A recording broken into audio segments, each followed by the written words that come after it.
यह है Scooby Doo की सबसे डरावनी सच्चाई। 1960 के दशक के अंत में न्यू मैक्सिको के रोजवेल में एक सीक्रेट प्रोजेक्ट के तहत अमेरिकी सरकार ने ऑपरेशन स्पेक्टर हॉन्ट शुरू किया।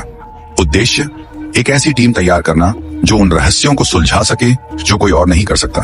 और इस मिशन की सबसे खतरनाक रचना थी प्रोजेक्ट एस स्कूबी, एक जेनेटिकली इंजीनियर्ड ग्रेट डेन जिसकी बुद्धिमत्ता इंसानों से भी अधिक थी।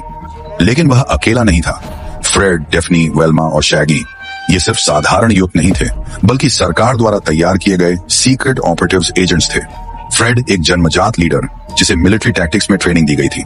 डेफनी भेष बदलने में माहिर जो किसी भी जगह घुसपैठ कर सकती थी। वेल्मा एक जीनियस कोड ब्रेकर जो किसी भी सिस्टम को क्रैक कर सकती थी। और शैगी वह बेट था जिसे अक्सर दुश्मनों को भटकाने के लिए इस्तेमाल किया जाता था। लेकिन फिर वो मिशन आया जिसने सब कुछ बदल दिया। उनकी अगली टारगेट थी एक टेक कंपनी जिस पर गुप्त और अवैध प्रयोगों के आरोप थे।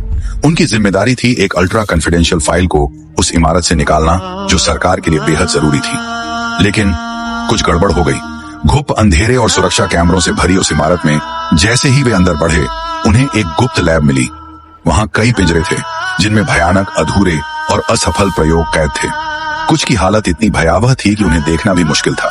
और तभी अलार्म बज उठा। दरवाजे लॉक हो गए। स्कूबी को पकड़ लिया गया।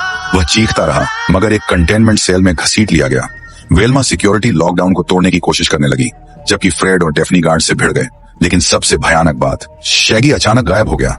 जब वेल्मा ने आखिरकार सिस्टम को अनलॉक किया तो उन्होंने देखा स्कूबी का पिंजरा खाली था और जमीन पर खुरच खुरच कर लिखा गया था, यू आर नेक्स्ट। उस रात के बाद उन्होंने सब कुछ छोड़ दिया। कोई और मिशन नहीं, कोई और ऑपरेशन नहीं, बस एक ही मिशन बचा था, शैगी को ढूंढना किसी भी कीमत पर। इसके बाद क्या हुआ जानने के लिए फॉलो करके कमेंट करें प्रोजेक्ट एस।